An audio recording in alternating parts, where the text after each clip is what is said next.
औ वैरियां के सिक्के बड़े कान सुने हैं, दो नंबरियां सारे तेरे काम सुने हैं। एकू एक यार जो ये गैल तरी रवे, सारे यहाँ पे केस बदनाम सुने हैं। मेरे दिले वाली फीलिंग आने फील कर ले, दिले वाली फीलिंग आने फील कर ले। सोमवार के व्रत मांगू रोज रहतने,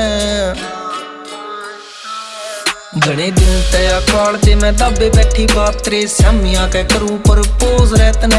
तेरी गुंडा टच लुक देखे और कन्फ्यूजन बंदूक तय करूं या करूं रोज तैतने। तेरी गुंडा टच लुक देखे और कन्फ्यूजन बंदूक तय करूं या करूं रोज तैतने। बता क्यों करूं मैं प्रपोज रहतने।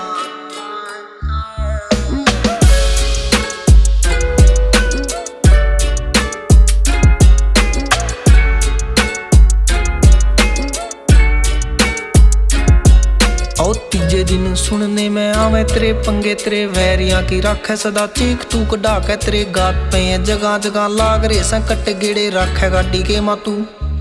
औ तीजे दिन सुनने में आवे तेरे पंगे, तेरे वैरियां की राखे सदा चीख तू कढ़ा के। तेरे गात पे जगह जगह लाग रे संकट गेड़े राखे गाड़ी के मातू। गंडास ने चंडा के गामड़ी आले रे सुनया बंदा ठीक नहीं, दूजा असले का पाल रखा सो गयो तने।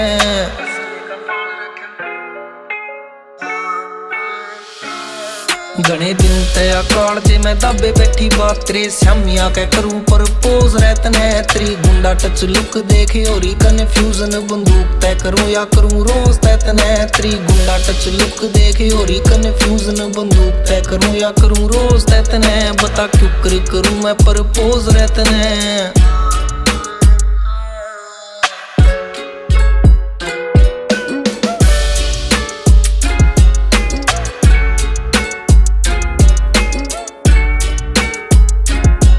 तेरी आँखें वाली लाली देख लागे घना डर, तेरे शामी आया पाछे नहीं बोल पाता। सीरियस सा मजाज कदे करे ना मजाक, गोरे चामते भी सुना से। तेरी आँखें वाली लाली देख लागे घना डर, तेरे शामी आया पाछे नहीं बोल पाता। सीरियस सा मजाज कदे करे ना मजाक, गोरे चामते भी सुना से परहेज रखता। मने नींद नहीं आती तेरे बारे सोच के, आँख बंद होते पाऊं सु क्लोज रहतने।